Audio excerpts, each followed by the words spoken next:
Unplug your Fire TV from its power source and HDMI port, then wait 60 seconds. Hold the left, menu, and back buttons on your remote simultaneously for 12 seconds. Release the buttons and wait for 5 seconds. Remove the batteries from your remote. Plug your Fire TV back in and wait for the on-screen message that says the remote cannot be detected. Reinsert the batteries into your remote. Press the home button. A blue LED will blink to indicate a successful pairing. If it doesn't pair, press and hold the home button for 10 seconds.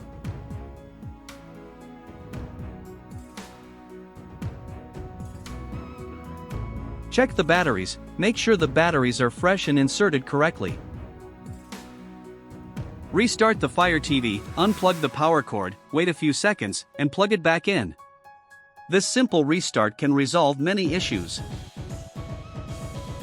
Pair using the Fire TV app. If you have a smartphone, you can use the Fire TV app as a remote.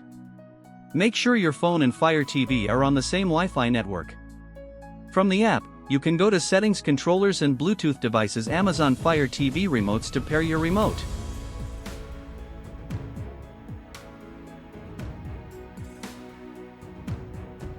Press and hold the rewind and right buttons for 3 seconds. Press the menu button. The LED should turn green. Press any button, and the LED will flash a color.